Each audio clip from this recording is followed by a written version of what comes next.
There we go. Hello, everyone. We finally made it. Apologies for being late. We had a little bit of a video driver crash at about 6:48, and it took us about 20 minutes to get it back going and set up again, but all is well. Only 7 minutes late, so which is better than not doing it at all, right? I hope you're still with us. I am Kyle Cush, archive technician here at the Historical Society, Arrow Lakes Historical Society. I'm so flustered I can't get the words out. But I hope you're all doing well tonight, and happy Easter to everyone that Easters. And today is the final show of the season. Can you believe it? We're already in spring. Spring has sprung, and it's time to get outside and enjoy the weather. But before we let you go for the summer, we have some unfinished business. As you might recall, last year we kicked off our live streams with Ichiro Shiino Movie Night Part 1. And we looked at about half of our collection of vintage 16mm footage from the 1950s and 1960s of Nakusp in the Arrow Lakes, taken by the late, great Ichiro Shiino, who was one of our most ardent documenters of community life. Took thousands and thousands of photographs and basically photographed or filmed every major event that took place during the middle of the 20th century in the cusp. And it's time to get back to the rest of that footage. So we're going to look through about 10 more slices of film tonight. And then the last 10 minutes or so, we'll show you some photos that he took that we haven't been able to wedge into any of our other slideshows, but we think this will be an appropriate forum for them. If you remember way back to the first time that we did this, I literally watched them live with you. This time I have edited them down so we won't be looking at, say, 5 consecutive minutes of flowers and decorations. Nothing but the good stuff tonight, folks. So, let's get going. Without any further ado. Get that live and yeah, there it goes. Okay, good, fantastic. We are looking at Kuskanax Creek, and there's the Kuskanax Bridge. As you can see, it's frozen. That particular bridge was built in 1940, and that was the bridge that was there for the next 26 years. And there's the train pulling around to the waterfront. Yes, folks, it wrapped. The train used to come all the way around town, and if that building looks familiar, but the location looks off, that's the Bow Vista Motel, which is now the townhouse apartments, 1 block up and 3 blocks over. This is great vintage footage of clearing downtown the cusp of snow, how they used to do snow removal in the mid-1950s. This would be about 56, 57. Lang's Clothing, that's now Touch of Fashion. It's still a clothing store to this day, and of course that's still a gas station garage there in the background to this day. At that time it was Nakusp Motors, now it's Nakusp Auto Parts. Broadway Cafe, that's where Selkirk College is now. This is a great shot. Again, 1957, 1958-ish? Guess? I'm not totally sure on that. But this is inside the legendary Green Door Cafe. This is a Christmas party inside the Green Door, and look at these cool cats swinging them. I'm hoping some of you out there will recognize some of these fine folks. And as you can see by the video, people danced a lot more quickly back then, at about 1.25 speed, in fact. That's just how it was digitized. But yeah, lots of Nakusp faces in here. Very cool, and of course the vintage jukebox. The green door was built by Stan and Peggy Fellows in 1957 across from the then brand new high school. About 5 years later, they added the arcade and bowling alley onto the side, initially called high arrow lanes and then green door lanes to fit with the restaurant. And the green door served us in one way or another for not quite 50 years before it sadly burned down in the middle of the 2000s.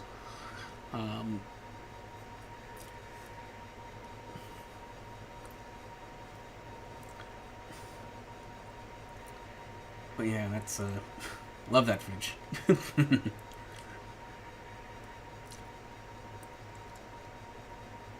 I get somebody waving at the camera. Because somebody always has to do that when a camera's around. Even if it's a movie camera. Here's some folks playing in the snow. Just an adorable shot of two girls. If you can let me know who these girls are. Yeah. Yeah.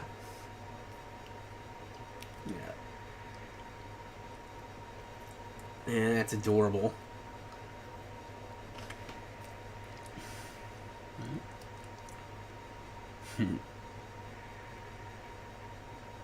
Almost makes you wish they had sound. Well, definitely makes you wish they had sound on these old Super 8s and Super 16s.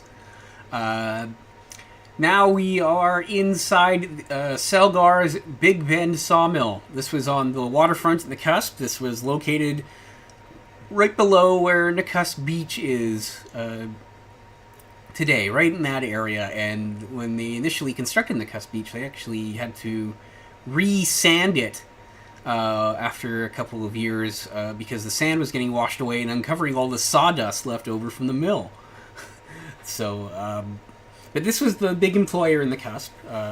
Initially founded was the White Pine Lumber Company, and then reincorporated as the Big Bend Lumber Company, and then Big Bend was bought in 1952 by Canadian Cellulose, which operated the Selgar pulp mill at Castlegar, and that's when all of the logging industry was experiencing a huge amount of consolidation at that time all around the province, and we were no exception. And that's when everything around here started getting focused towards producing lumber for the big pulp mill down in Castlegar, which operates to this day. And Ichiro Shiino is taking the footage here because he worked there. He worked for Selgar for about 40 years.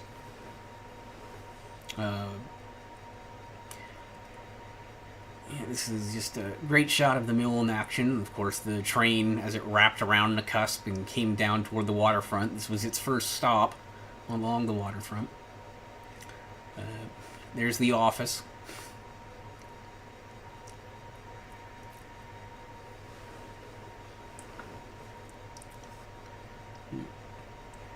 And yeah, if I know we got a bit of an awkward start there, but if anyone in the chat could just let me know how I'm coming through sound-wise, that'd be fantastic. One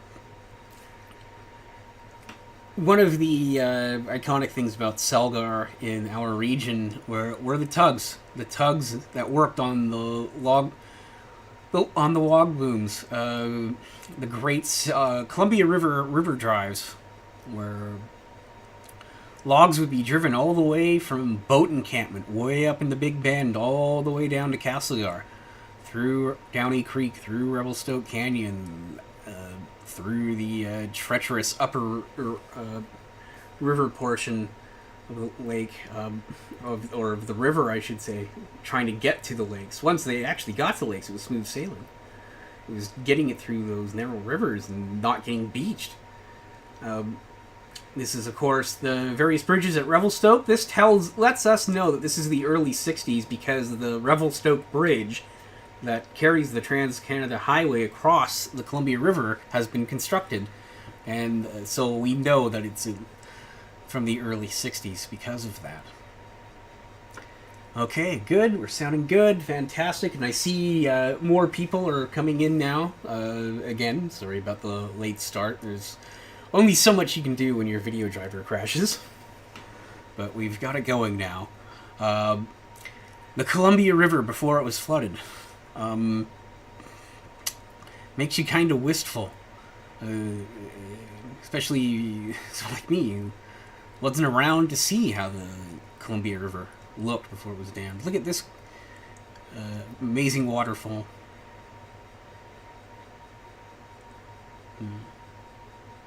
And look at all this. Look at all these logs. To be a pole man, you had to have a pretty deft feat. You see all the gear they're decked out on. You had to have good grip, or else you could be gone. That's for sure. Especially at high water. But it took a lot of tugs to move all those logs. Of course, today it's pretty much all done by the Sutherland. But these days, they also don't have to worry about navigating these shallow, meandering river channels either. That's the Liberty. There are plenty of famous tugs. There is the Quito. There is the Horn. There is the Begbie.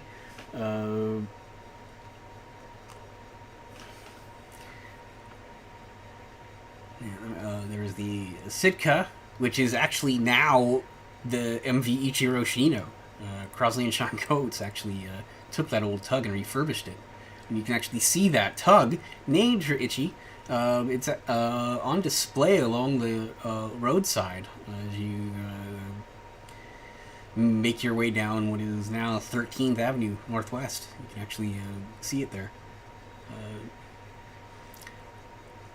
Now, I should know who some of these people are. I'm not going to embarrass myself by actually guessing out loud. I'm 90% sure, but I'm not 100% sure, because I wasn't around then. So, hopefully this is clear enough that you can, any of you folks out there that were around in the 60s in the cusp, can give us an idea of who those folks were. It's crazy to think that this is all underwater now. In the Kinbasket Reservoir, it'd be under about 150 feet of water.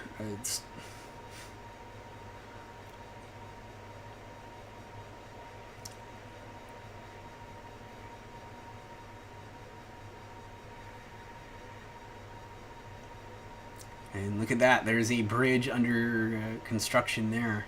So again, that gives you an idea that it's right before the time of the dams, when they're preparing the new road beds.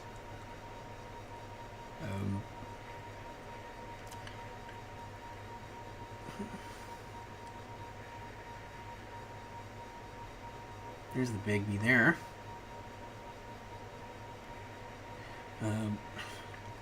Yeah, they called this the Selgar Navy. So, you'll actually see in some of our videos that we'll be uploading to YouTube over the coming weeks. Just because the sideshow stopped doesn't mean the videos stopped. You'll actually see the captain of the Selgar Navy being introduced as the Sutherland returns the whistle of the SS Minto to Nakusp. So keep an eye out for that video in the next few weeks. We'll be uploading videos every Wednesday we started a month ago, and we'll be going all the way through September.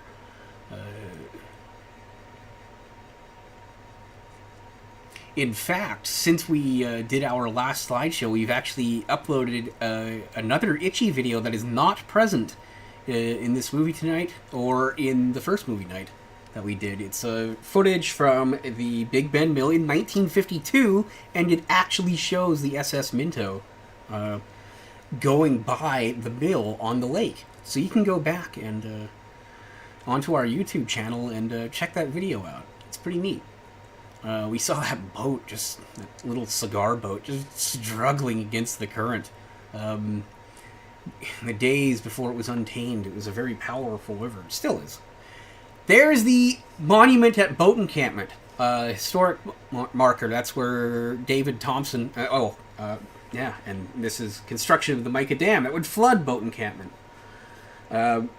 where David Thompson established Boat Encampment back in 1811. I want to say that plaque that you saw in that cairn, that. There's a new cairn now, as close to as they can get it to the original boat encampment, which is now underwater. But that plaque itself is now on display in the Revelstoke Museum. That's Ron Jordan on the right. He was the manager of the president of the Selgar Woods Division at the time. Here we go. This is parade time in the Cusp. The Kootenai Kilties. They were a mainstay of July 1st parade in the Cusp.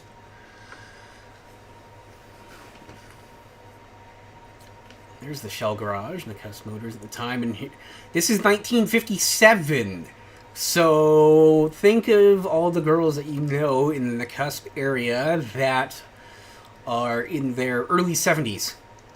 There's a good chance they might be in this basket.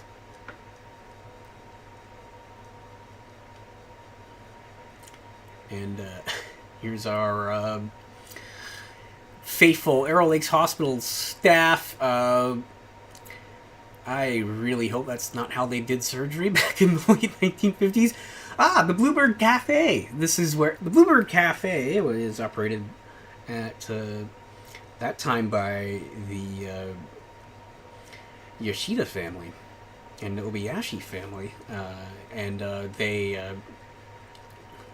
would later, or soon after, sell the restaurant. That restaurant was located where the Valley Food Store is now. Yeah, we saw the actual Bluebird boat. This is the Legion float here on the back of this pickup truck, and there is your incumbent Queen of the Arrow Lakes, and then the candidates for the 1957 Queen of the Arrow Lakes in the back, and Barb Williams, now Barb Abbey, was the one who was crowned queen later that day. There we go. There they are on the back of this float heading down Broadway. And there was the crowd gathered in front of the Cenotaph, which would still be in the middle of the intersection for another 5 years. That was Marion Cusick there we saw for a brief second. Right in the back there is the Red and White store, supermarket. That's where the Nakusp General Store is now. And then we see the Legion float again. We see the Curling Club float. Don't be fooled by that sign. That's 1957, this parade is. Because they used that sign 2 years in a row. That's a float raising money for cerebral palsy. And Vicky Vero and Doreen DeRoche, the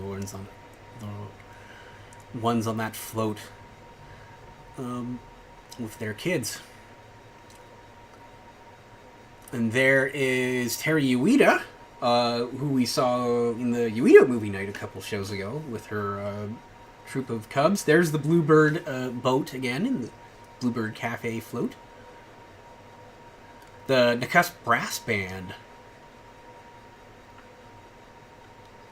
And the Butcher.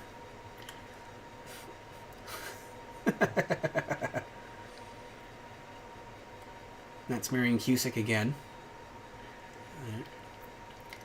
This part of Broadway looks a bit different than it does now. But that's... Basically, Ichi was standing at the building I'm doing this show from tonight. The old Opera House. Where Sean's Bike and Ski is. They're the Queen of the Arrow Lakes candidates again.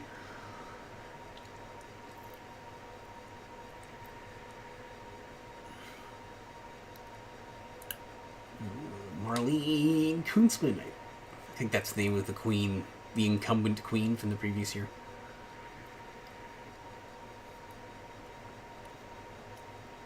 And the parades always ended in the rec rounds, so all the parade floats would gather around the ball field, and everyone would congregate for all the different events there, and that's where they would crown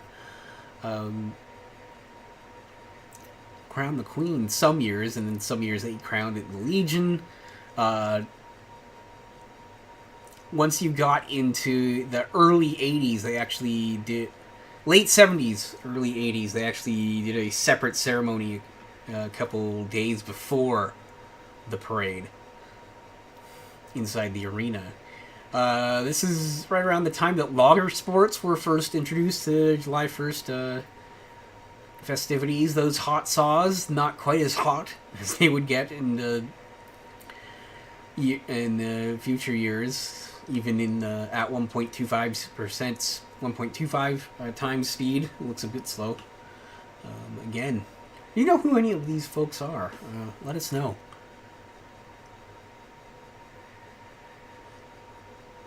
Dick Roberts and Lawrence DeGans used to be regular winners of those events.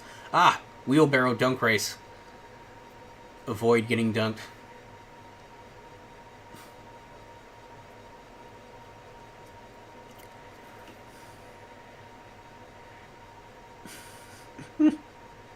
Oh, obstacle course. And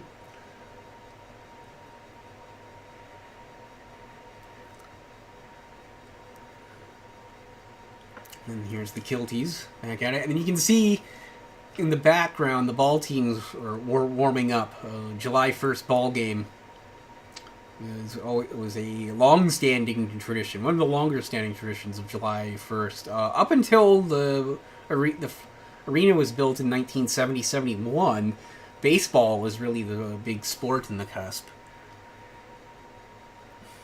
A little Highland dancing here. Which makes sense, given the presence of the Kilties.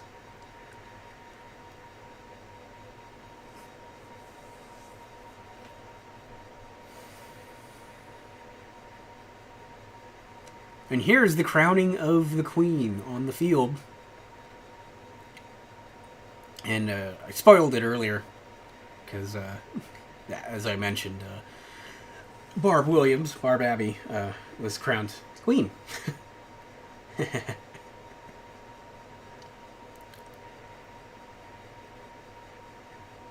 And I believe we actually gave her a copy of this film so that she could have that, which is pretty cool. We kind of take for granted these days with our phones, everything's filmed, everything's photographed, but that's one thing about things from before. Because they were on physical media, you can't just delete them. So very few things did get photographed or filmed, but the things that got photographed or filmed stuck around. Here's the ball game.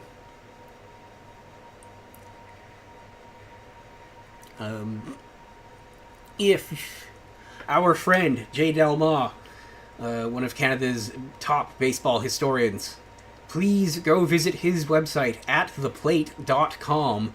You can actually look up rosters and see who's playing in this very game in 1957. Which this one I believe is Nakusp, New Denver. The July 1st game was usually either Nakusp, New Denver or Nakusp, Edgewood. But yeah, it was a serious proposition back then.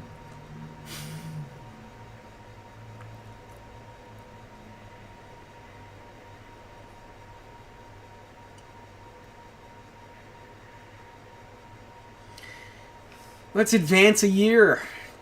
The Centennial Celebration, 1958, and of course, at this point, Barb Williams is now the incumbent queen. And in 1958, they decided, because it was the British Columbia Centennial, let's have our two oldest female residents vie for the honor of being the Centennial Queen. So we had Mrs. Sophia Ryden and Mrs. Blanche Jordan Williams competing for the honor. And so, yeah, they're at the courthouse, which is still very much the courthouse. That also not only was the courthouse at the time, but it also housed the government agent office, and the forestry office. And well, actually, the forestry might have moved out of here by time because they would have had the new forestry office built in its modern location by this point. So they take down the red ensign and then they re-raise it, but this time with the BC Centennial flag below it.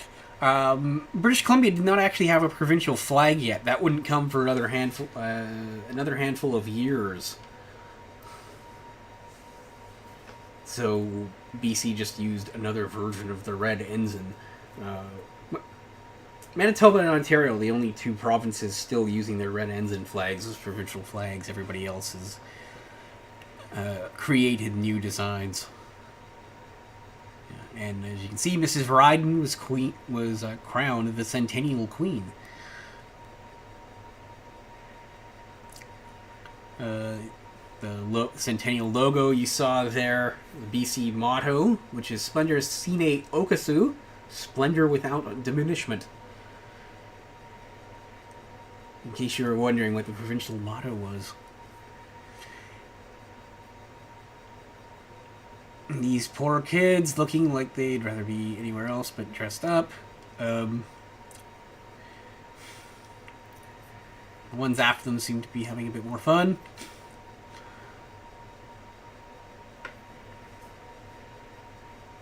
Snap, Crackle, and Pop. Yes, kids, Snap, Crackle, and Pop were a thing even back in the 50s.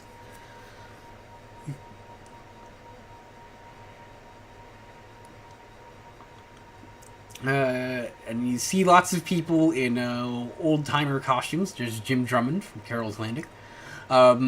Because it was a centennial year. It's interesting to me how that one block of Broadway, especially on the south side, looks pretty much identical to how it does now. And then so much of Broadway looks completely different. But it also gives you an idea of where the original center of business was along Broadway, because those were where the oldest buildings are. A lot of these buildings here, they're greatly modified, but they're still there. But the overweighty, that's actually the second overweighty building, that was torn down to make way for the CIBC Bank. There, you can see there with that vintage kettle sign. The classic overweighty logo. Save on foods. It sounds so much more generic. Although I could imagine if you are not from this part of the world, the name overweighty could sound a bit weird.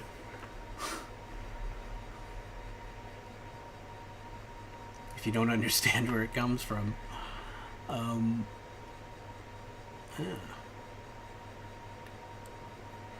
Legion Ladies Auxiliary Float, and then the Hospital Auxiliary Float. Again, so many of these awesome old-timer costumes.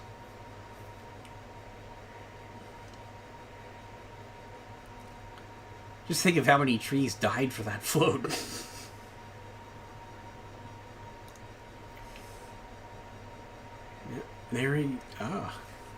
That was the Minto 2 that was built by Eugene Levesque, Gene Levesque Jr., native of the Nakusp, who was a long-time community volunteer in Nelson.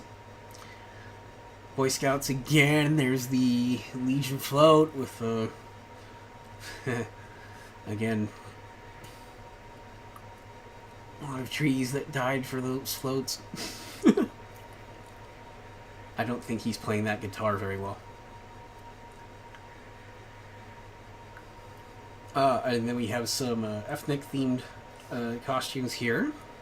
And then there's the okay, it was not the Minto 2, it was the Nelson, SS Nelson that Jean Levesque built, which makes sense being from Nelson. But yeah, very, very ornate float. That's not a lot of dance room being on top of that float. Check out the cool vintage scoreboard for the ball game in the background.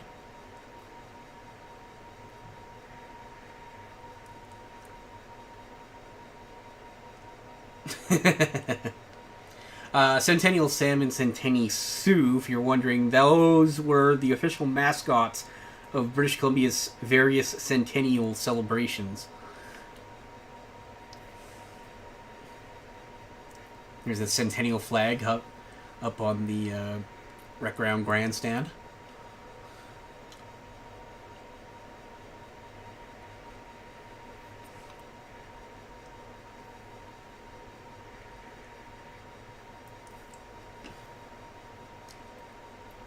And the toy car merry-go-round,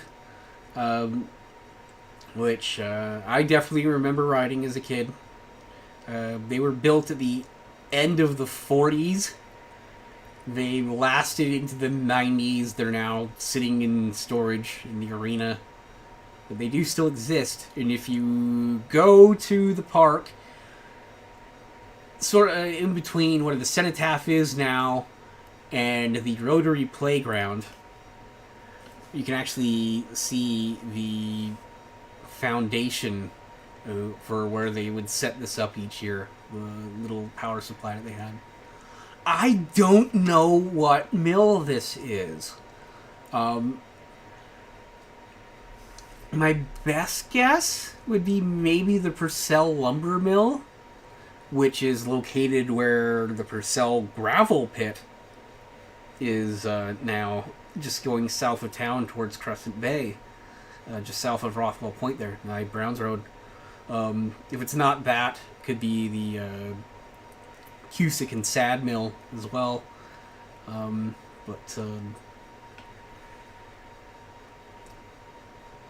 Working from the archiving end of things, I'll know a lot of names. I won't necessarily know the faces.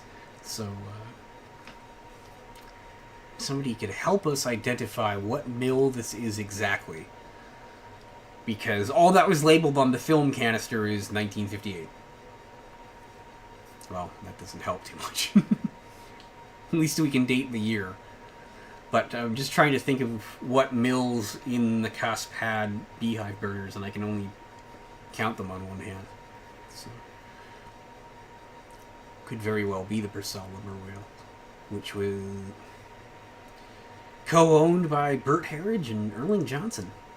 Now we're getting to some May Day celebrations in New Denver, and look at how gorgeous this float is, and how much effort went into making the kimonos and hanging up the lanterns. And as you can see, this is the bridge coming over Carpenter Creek.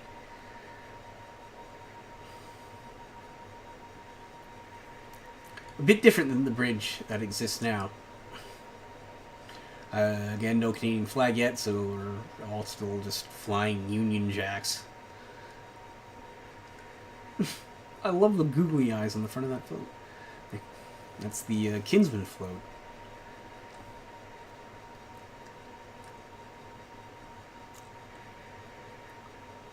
Lucerne High School float. And then May Queen float? The old Esso station.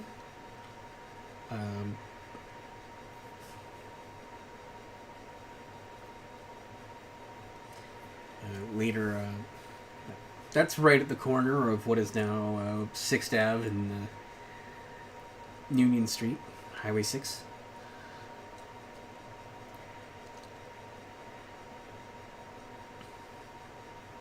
It was an Esso right up until the 2000s.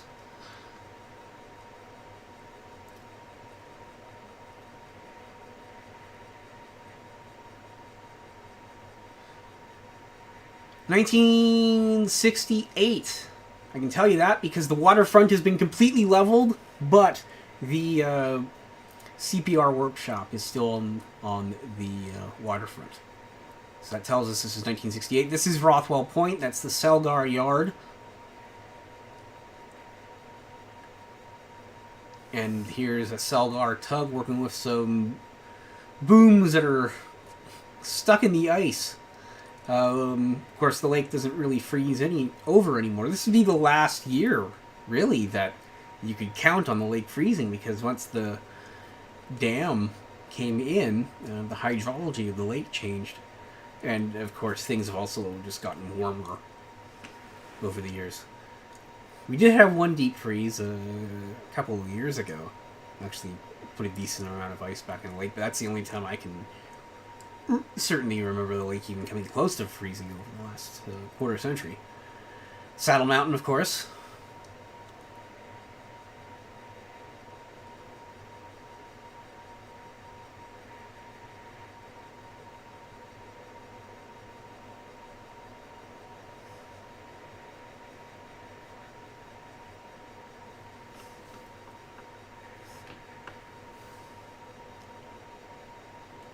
And there's some ice breaking being done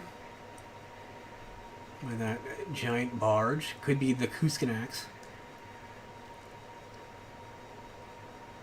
Mind you, the Kuskanax was also the name of the barge that carried the Cape Horn Fostal ferry.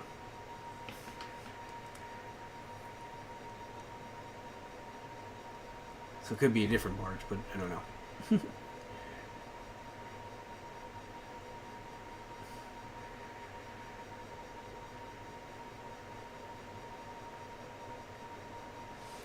Coming to the Selgar Wharf at Rothwell Point.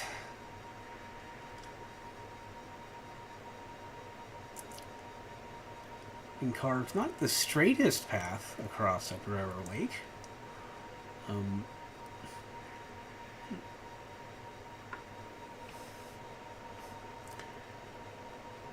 More tugboat action, this time on a pretty rough Upper Arrow Lake at Rothwell Point. And then this little tyke here.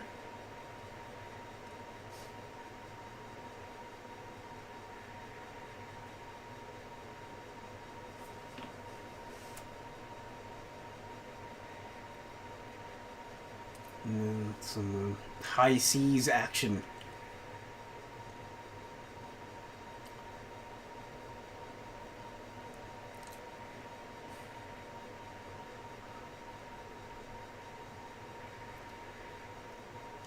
As we head back up the river again, under the bridge at Revelstoke.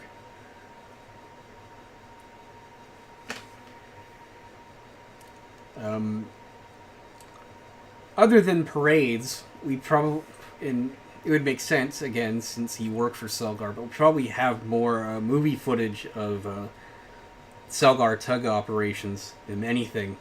I had to do a lot of editing because there's probably at least another half hour more of Selgar footage.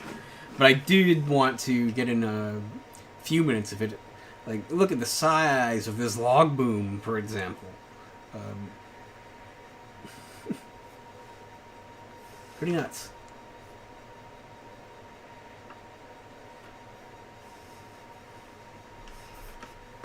A little ungulate action.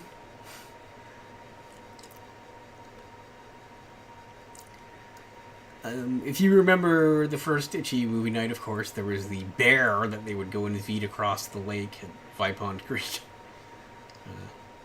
There's another boat, the Horseshoe 4.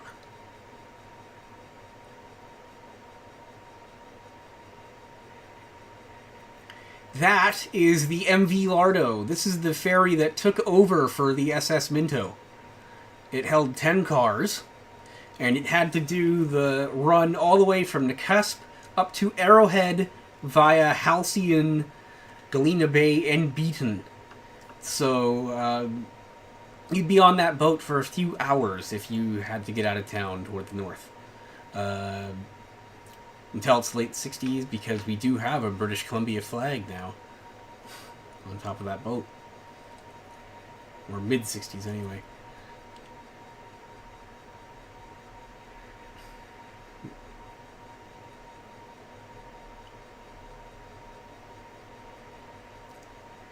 looking at the valley.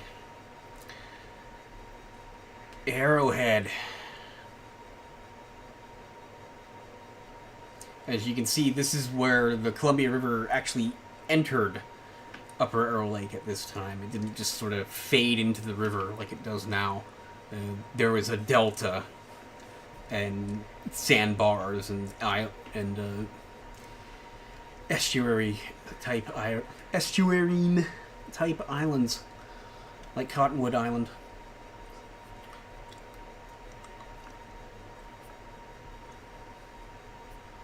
But at this time, Arrowhead would have been down to its last couple of hundred residents.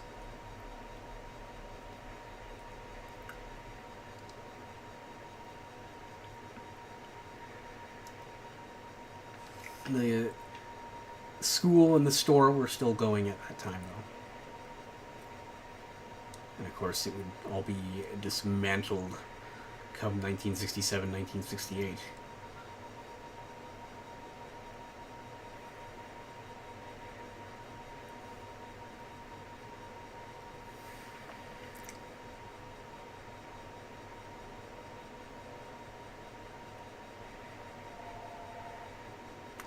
Canyon 4.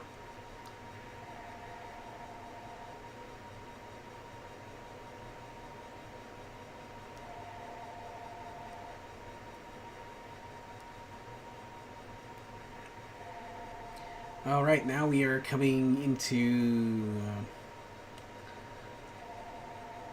port.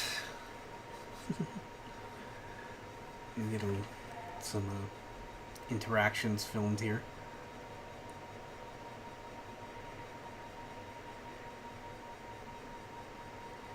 Little maintenance work.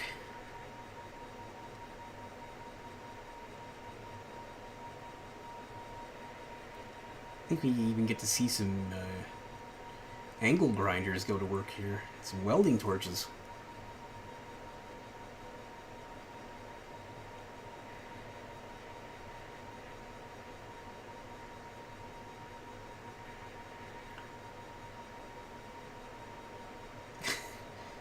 And there you go.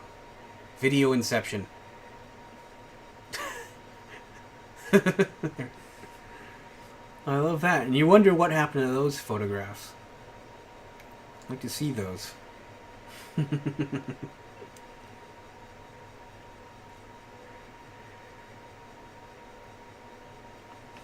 Some log booms being deposited into the lake for transport from the log dump.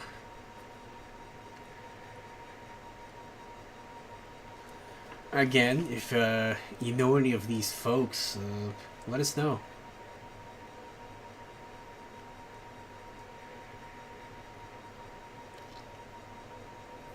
And then some more ice-breaking action.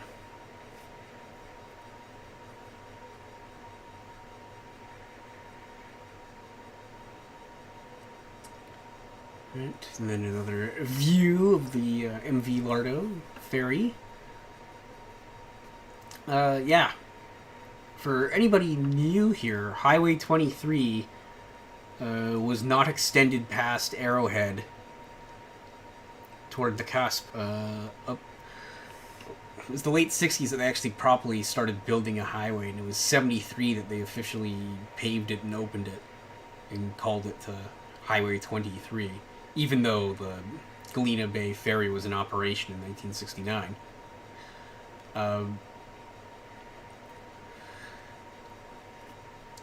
And of course, before Highway 23, you had the SS Minto.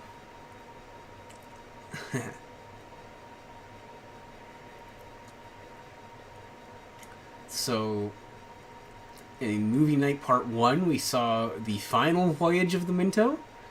So, this will be taken a little bit before then, because there's no decorations or reefs or bows or bows, any ribbons and decorations and whatnot. Just the regular old Minto, blackened by years of wear and tear. This would be its 56th year of operation here.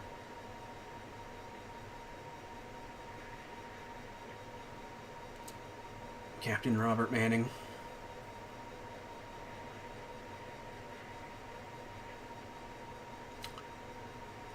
This is taken on the final sailing of the Minto. And, of course, everybody had to make sure that they were on there, or at the very least at the wharf to see it off. And there's the big bow on the front. This is April 30th, 1954? April 23rd, 1954. 68 years ago next week.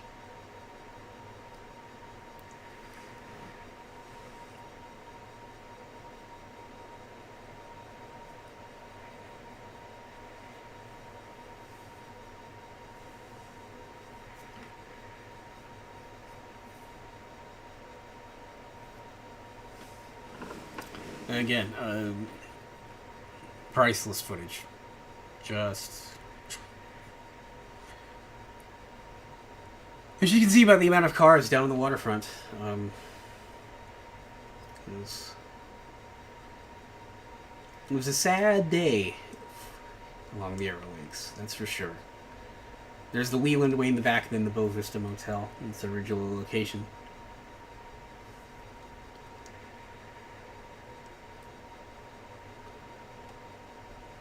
A few things are weirder looking to the modern eye than 1950s helicopters and gyrocopters.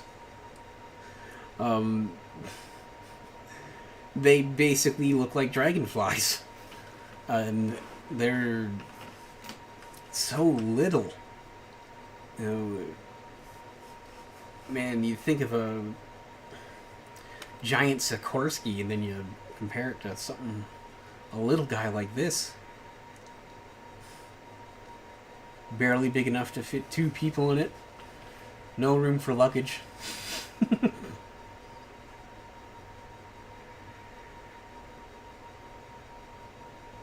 And making it all the more eerie, of course, is that glass cockpit.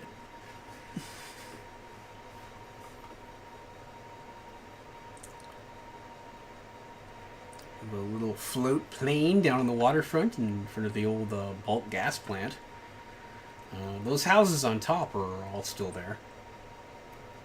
Of course, the waterfront and the Nakusp looks so much different now. That is Dave Duncan in his Arrow Lakes Airways float plane. That was the main charter airline in the Nakusp during the 50s and 60s. There's the CPR workshop at the old shipyard. The ways from the shipyard still, you can go down and see them right now. Don't wait long, the water's going to start coming up pretty soon here. There's the mill, there's the pole yard, and of course the Kuskianak's Point, which is all just sand now when it's not underwater.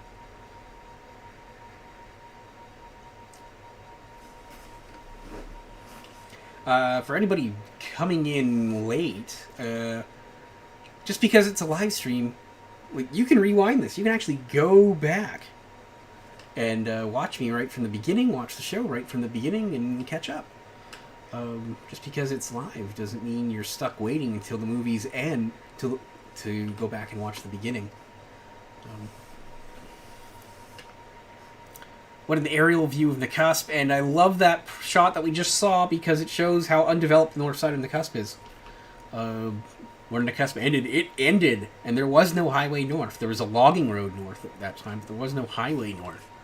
There is the schoolyard, and of course that's now, that field, the school field is now where the post office is. That's Browse, this is Box Lake. Oh, it goes by so quickly. Like, there's so many things that you can point out. That's DeMars. We're in the Narrows now. That Aero Park. Oh man, there's so many things you can point out.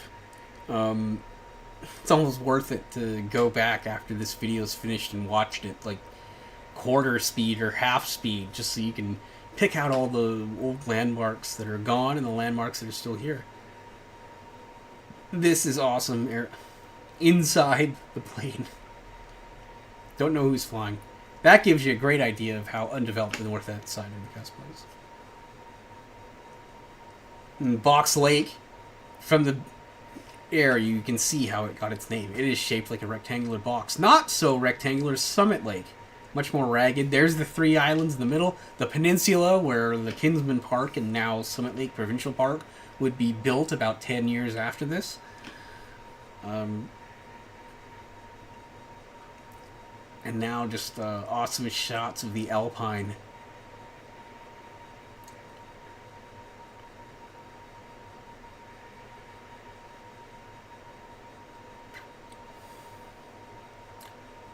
That was Wilson Lake. I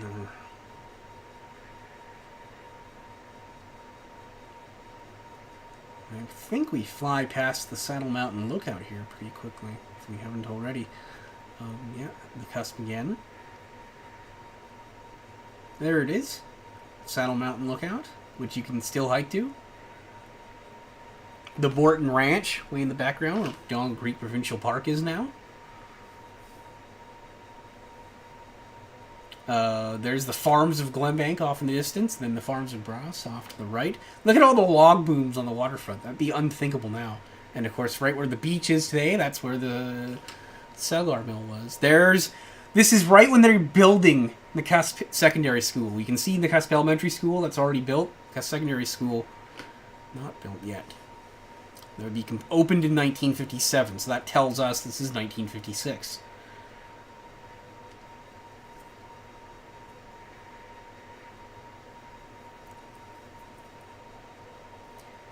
And then, here we go. Now we see Dave Duncan come back down. And bring... There he is.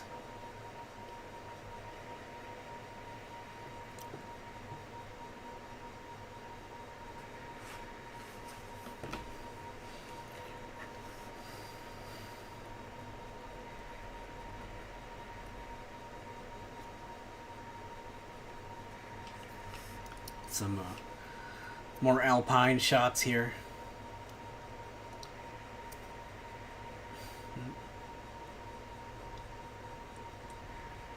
There's Saddle. And then this is... I love these totally staged shots. Hey! The things that you could get away with with silent film. Love it. A hike up to the Saddle Mountain Lookout.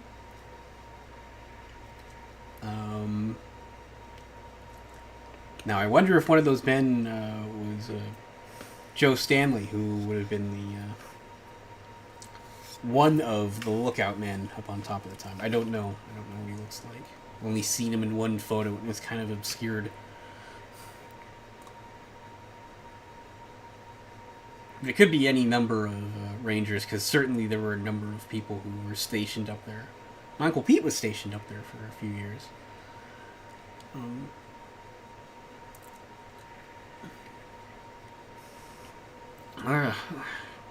Such a precipitous climb in places, and so much rock debris on top.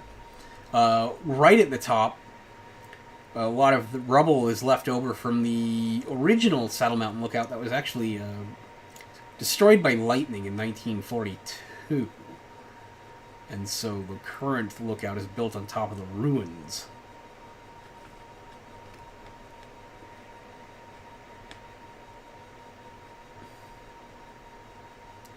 Because what are you going to do? Put the ruins in your backpack and hike back down with them?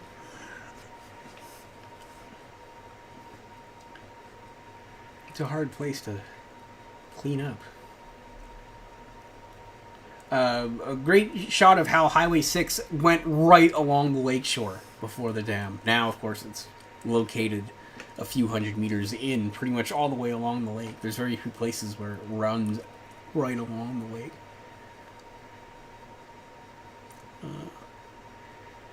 Swan Island. And then there is Burton.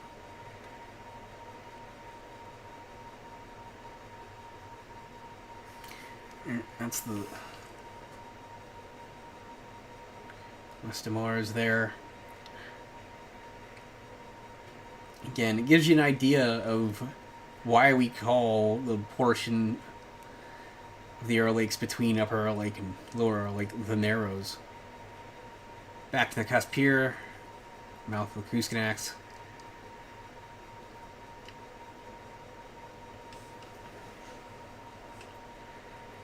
And a few more alpine shots.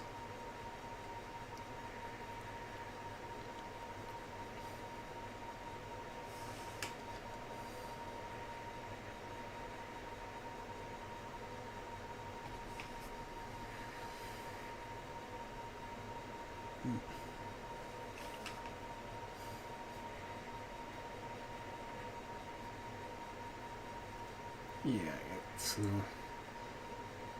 pretty stunning to think that, hey, we live here. We get to live here. Landscape's this beautiful.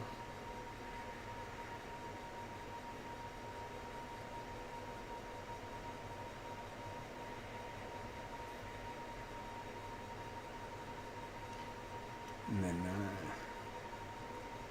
another shot of the cusp, and then one more completely authentic and not staged at all shot on top of the park. That actually right there gives you a great view of the ruins of the original building. There's the south end of Upper Arrow Lake at DeMars, where the Morton Ranch was. So, really was a river in between the two lakes. That's why there is an upper and lower, because they really were two different lakes.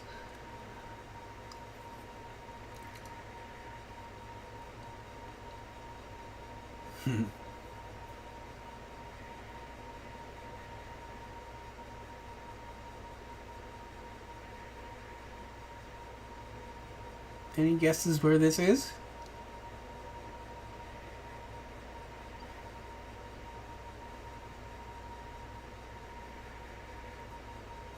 Oh man.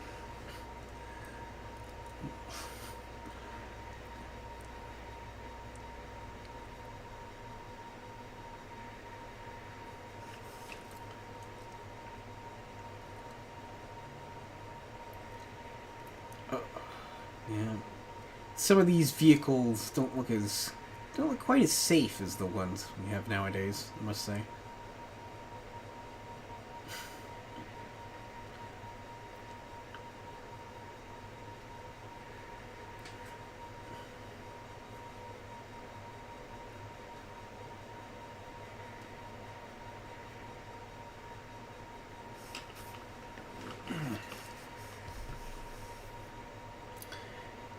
There we go, BA. This is the BA bulk plant on the waterfront at Nakusp being installed. There's a new tank.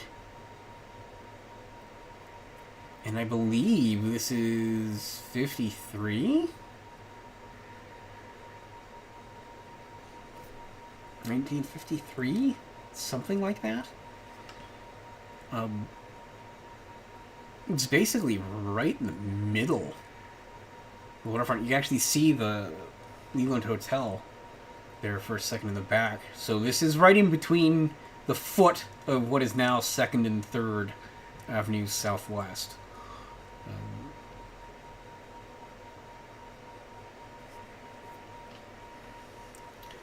Oh, there we go.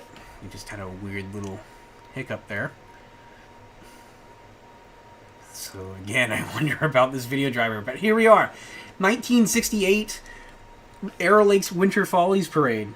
So for a few years, we had in the late 60s, early 70s, the Arrow Lakes Winter Follies. That's Dennis Stanley driving there. Sort of our big winter carnival. There we go, February 17th and 18th. The High Arrow Vacation Land. Already sort of getting their jibes in at the incoming dam. But the Winter Follies kicked off with a parade. So we would have 2 parades a year. So you get very different looking floats in a winter-based parade. They had to raffle that snowmobile off 2 years in a row. The same one.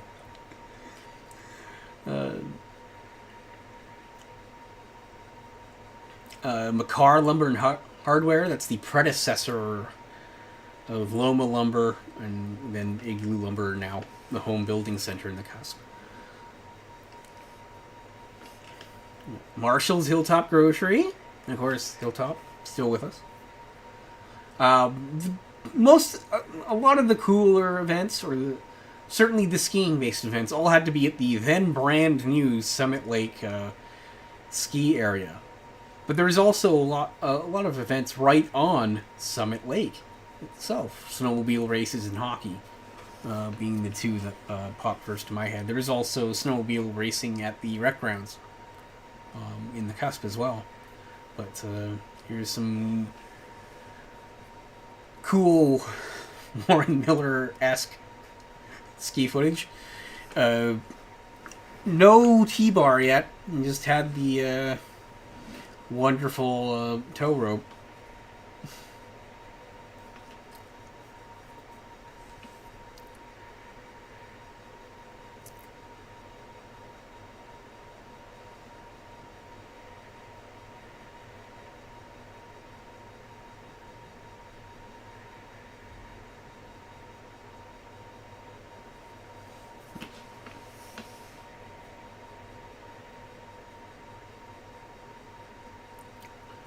Yeah. Even today, that would be a very busy day at the ski hill. But not quite as developed as it is now. So much effort's gone into that place over the years. It's a decently brutal wipeout.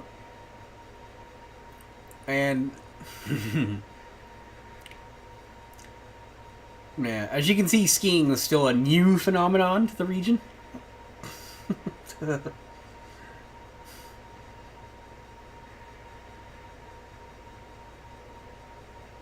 That fellow was a bit more adept.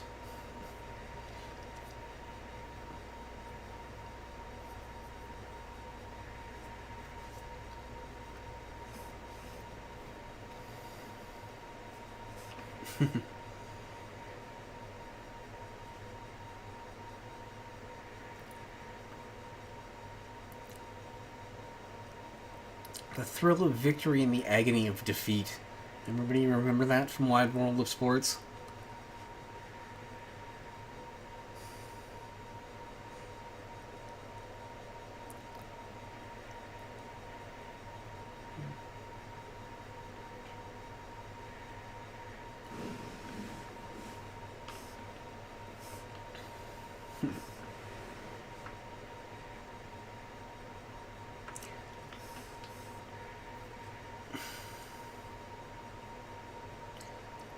Okay. Here we are. I believe we are now at the 68 July 1st parade. So, we are 5 months after that skiing footage.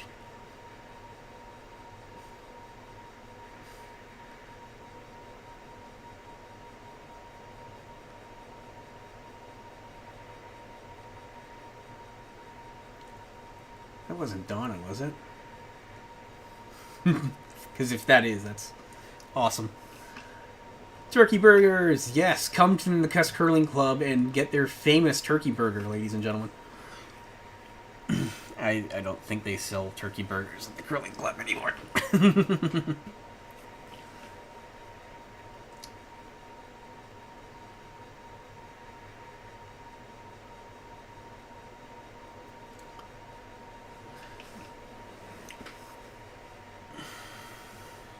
The red and white store that we saw 10 years earlier at the beginning of the movie night. Kootenai Kilties making another comeback. Again, they were a fixture for decades. And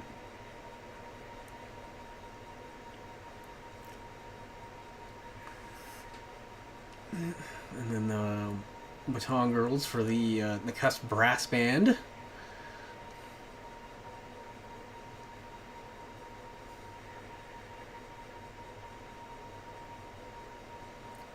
Yeah, there you go. So that's what the other side of the turkey burger float looks like.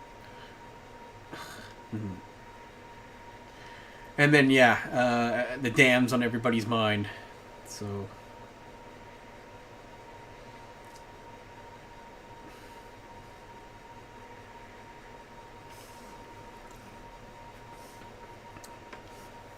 yeah, that float said, "Come hell or high arrow." Rotary rolls on, or rotary moves on. And of course, there's a hydro float.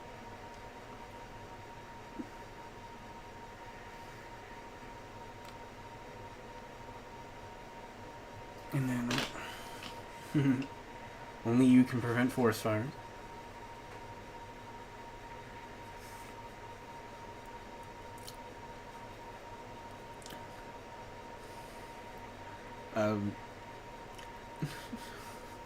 Yeah, what if... oh, yeah, there's the,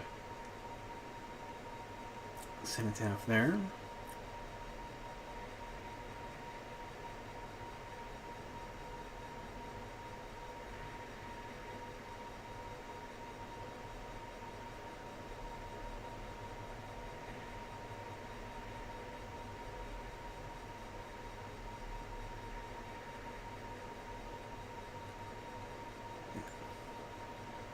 So that would actually make this 64, not 68. Because if that cenotaph's there...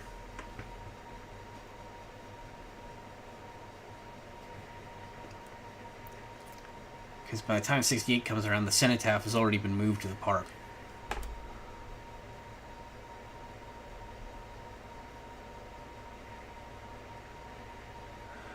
Alright, so that's the end of our footage. I just want to, before we go, show you some cool photos. That is the original arena. Well, it was meant to be the original arena. This is right across the street from where the Anglican Church is now. But this is 1953, winter of 52-53. It collapsed right before it was meant to open. The old fair building is in the background there. These houses right here, let's pause it. These were built for Japanese Canadian internees who were brought to Nakusp by the Big Bend Lumber Company to work for Big Bend at the mill. Many of the internees had spent decades working in the lumber industry on the coast and were very highly valued and skilled. And so one of the reasons that so many Japanese Canadians settled in the Cusp, even though there wasn't an internment camp here per se, is because they were working for Big Bend. And those houses were along what is now 7th Avenue, basically right on top of where the Arrowtarian Rotary Villa is now. And again, these are all videos that were... or photographs, sorry, that were taken by Ichi.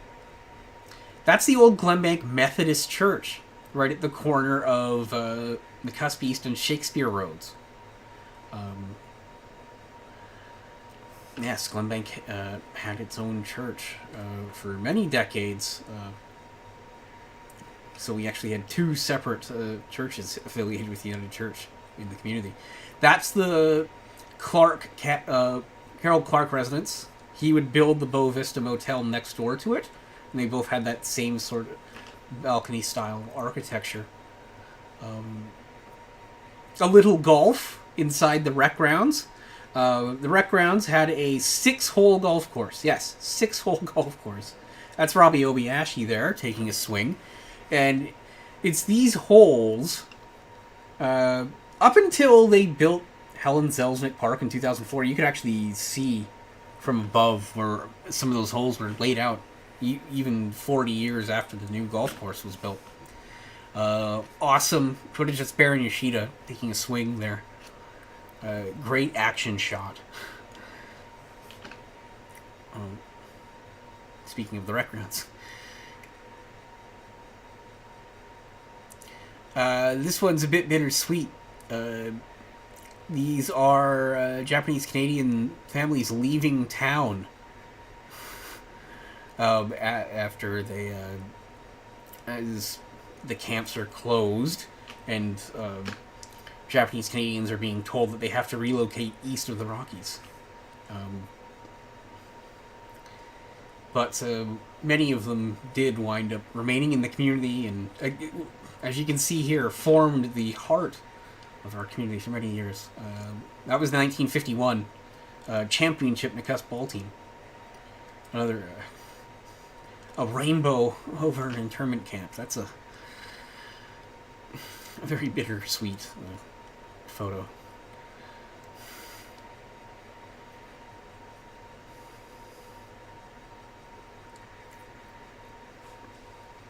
I mentioned the return of the whistle, and you will see footage of this coming up in the next few weeks on our YouTube channel. Here's a photo from that day in 1986, where Selgar had been using the last Minto whistle to as a shift change whistle.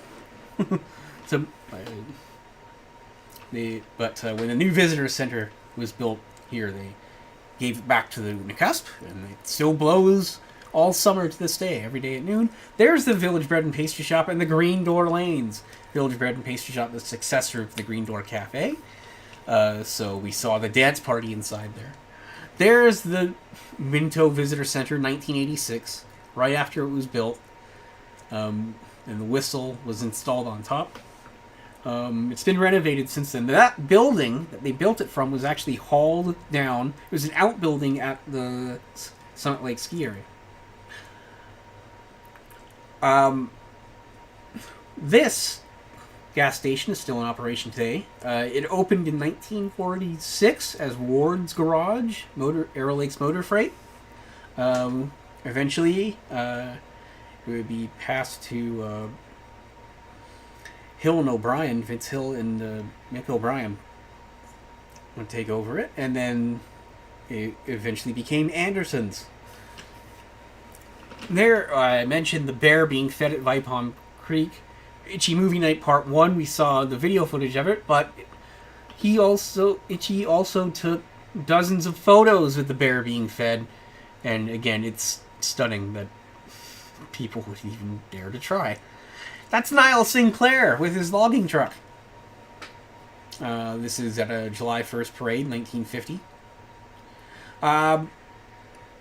Here's another pole yard, folks.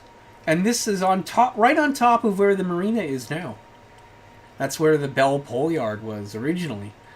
You can see the Leland Hotel way in the background.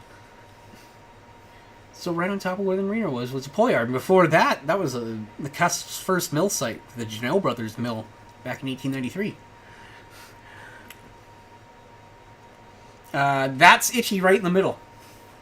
This is this is the late 70s, where this group of folks are getting their 20-year surface pins.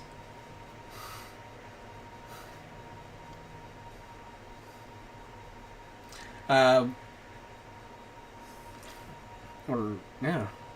I think that was just the jacket. That was like 1980, that photo. Excuse me. So I think it was like 40 years of service. Or something like that. They just happen to have 20-year jackets, accident-free jackets on. This is 1951. This is inside the building that I'm in right now. This was a concert to raise money for the fire department. And as you can see, we've reached the end. So I hope you've enjoyed the show tonight. Again, sorry for the delay in getting started.